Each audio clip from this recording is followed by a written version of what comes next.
This hand here is quite a unique, powerful hand. It's the hand of someone who has a strong personality, a type of magnetic charisma, a personality that draws people in, a natural leader.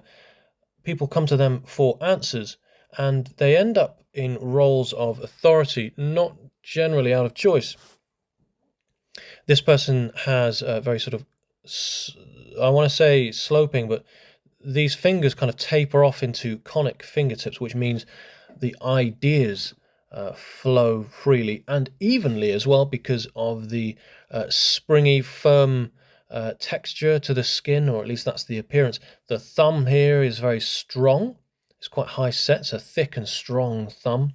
So too is Jupiter. That's a decision maker if ever I saw one. And the thickness to the thumb here means that these free-flowing ideas will come into fruition. They will be actualized with efficiency and speed. This is someone who is, in effect, a speedy and lively person. David Brandon Jones, the late great palmist who was my mentor's mentor, would have called this a lively hand. The fingernails taper off into kind of long, neatly cut almond shapes. The lines in themselves are quite sort of long and sloping. This is a sensual person, emotionally motivated. This type of person is shrewd, cunning perhaps, but extremely likable. As I say, they have a magnetic sort of charisma about them. Have a look at this. Venus is well developed, certainly not overdeveloped, but well developed. Luna is certainly well developed, and then we've got Neptune in the middle, which bridges this gap, which means that their I can reaches across into the outside world. This Neptune gap here is a way to get yourself, who you are, out across into the wider world. The first phalange of the thumb here says I will, and the second says I can, and the third phalange here of the thumb, I mean, it's not really a phalanx, but it acts as a phalanx. It says I desire, I want. And so this person's ability to get what they want and put that across to the outside world, to persuade others, to get their point across, to get their ideas across, and to action them is all possible because of the things I've mentioned: these sloping conic fingers, the strong thumb, the well-developed area of Venus here. Now, it's only because of this bridge here created by Neptune, this ability to captivate others, to captivate an audience, to make people listen with their strong communicative abilities, with their very sort of mercurial in temperament, in this way that they are they're cunning tricksters, but they're very clever with their abilities to communicate and persuade. So I've just kind of summed up the mercurial person. But it's only because of Venus that all of this, Neptune, only because of Neptune being so strong and well developed, that bridges this gap between Venus and Luna, that it's possible. Luna is where we travel in our minds, where we see ourselves in future. It's where we escape to, and it's where we have to cross waters in order to travel. And it's how we present and project ourselves to the outside world unconsciously. So when Venus and Luna has this bridge with Neptune, that's all possible. So this person is, I want to say, efficient and able, capable, and generally speaking, they get what they want. And I suppose I'm not trying to paint a picture of a bad person at all here, because I don't think this person is a bad person, whatever that means. There's a feeling here that order and routine a regimented lifestyle. With this person, they feel that's actually a little bit sort of lazy or silly even. These kinds of strict regimented routines are not for this person.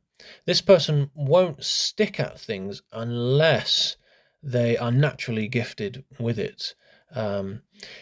Seeing something through with laborious hard work, with a feeling of no end in sight, that's not for this person at all. This person will generally find what it is they're good at. They'll find out what that is pretty quickly, and they will get to it and play to their strengths. It's likely that they're very good at doing this for other people as well. They're probably quite good at seeing what other people are very good at doing as well, and telling them. This is a person who works smart, not hard. So that's a good thing. Now the heart line reaches right up onto Jupiter here, and there's a tiny little square that's formed out of it. That's quite nice. You can just about make that out.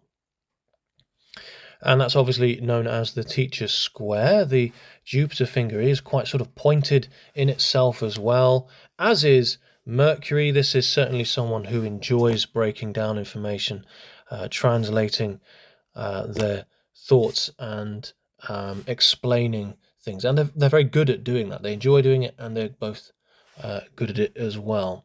The heart line reaching up onto Jupiter like this shows us someone who is idealistic. It branches off into more than one direction as well, and it branches off in between Jupiter and Saturn, and that there is a sign that this person has been brought up with good morals.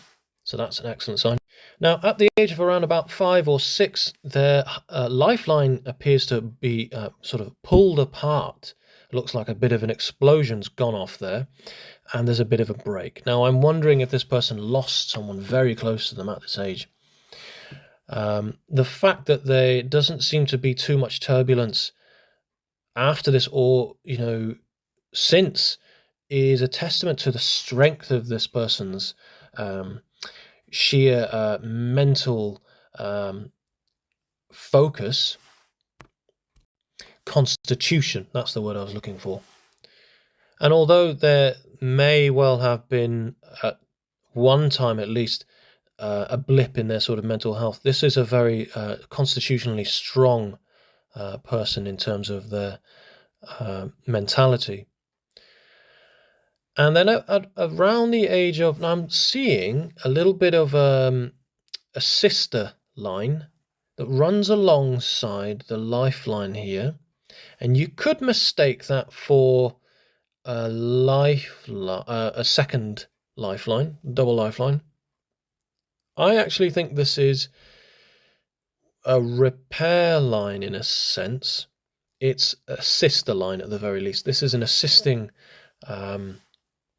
force, and the life is not always a person's health and home and family.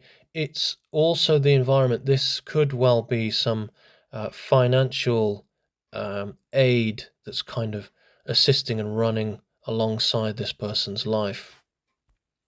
And if you look closely at the skin pattern here, you can see a loop. That's known as the loop of humor that appears in between Mercury and Apollo. In my experience, this is more, I would say, a loop of optimism. There's several vertical lines that run on Mercury Mount here, shows this person is in some sort of healing industry of some sort. They're a healer of some sorts. So this kind of, it's almost like, it's not the strongest teacher square I've ever seen, but because of this tapering Jupiter and Mercury as well as this, I feel this person may well be a counselor.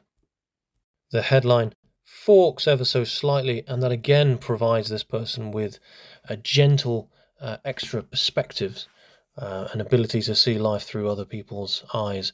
Only slightly there. I feel like this is a very truthful and honest person. We've got here a very strong loyalty line here, And this is someone who I believe is very family orientated. If anyone comes for them or particularly comes for their family, they want to look out. And this person has had some particular difficulties at home, with the first thing I mentioned about the lifeline being the most obvious and highly impactful, as anyone would expect. There are a couple of obstacles in this person's fate, and they generally come from home. This person has some challenges at home, and I think they pretty much all stem from the same area in their family, the same person, perhaps. And we can see low down here, the fate line here is struck from this line coming from family, deep, deep, rooted hurt here, and it's striking and actually deeply cutting the fate line there, and that is corresponding with this event that occurs here. The second event here, which we can see from the lifeline, it cuts the fate line again. This corresponds with this right here, and it's not quite an island, but it's not particularly favorable. It almost appears like a blister. It's certainly a difficult time, and that's the need for this assistance here. There's this person's career, their early career is affected, and there's a call for help from home at this time. The other obstacles this person has aren't quite the same thing. They're not coming from the same place, and they generally try to or get in the way of this person's career path. But without success, there are obstacles, sure, but this person is still able to carry on. The most difficult years for this person in terms of their career are certainly from the age of 35 to 53, and after this time their career takes a completely different turn, turning towards Jupiter in this place of authority and judgment, decision making. And as I say, this is a natural born leader, so it's at this time that I believe this person will truly come into their own and really play to their strengths and their skills. And it's around the age of about 55. If we look on the right hand, and granted it's not the best image, we can see here the lifeline cuts away. Well, it doesn't cut away, it's a strong word. It breaks away, forms a fork here, and reaches towards the lunar mount. So around about the age of 55, 56, this person will move away, and I think it's for a new job role. They'll step inside a new job role that suits their skill set, and I think they'll be a lot happier, and I think they'll make more money. This person at the moment, they are making money, but it seems to be kind of going nowhere a little bit. There's more than one income. There's more than one source of income for this person at the moment. And you can see that by the several lines here, vertical lines rising up on Apollo. And this is always the sign of a person who is never without money, but never really has a great deal either. There's too many irons in the fire almost. They're chasing two rabbits and catching none. You often see this on the hands of homeless people, because whilst they never really have all that much money, they never really go without, because they're constantly being given. There's more than one source coming in constantly. Even though they're small sources, they're still being provided for, they're still being looked after. And there's a feeling here that this person isn't, they don't feel satisfied with the way that they're earning money at the moment. But this will change, as I say, from the age of about 55 onwards. Truly, this will change for this person. They certainly have refined tastes and likely spend money as quickly as they make it. So perhaps that's part of the issue here.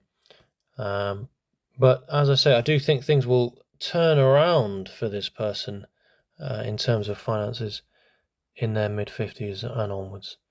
So I think I'm going to stop here really, because there doesn't seem to be too much more that I can say that with any great significance. So let me know what your thoughts are on this person. This is, as I say, this is kind of a rare hand, really. I don't see lively hands all that much, and they're more common with women than men, and I think that's because they're more emotionally motivated, and men aren't quite so geared up in that way that we are as emotionally articulate as women naturally. So yeah, let me know what your thoughts are, and I'll see you on the next one. Thanks for watching.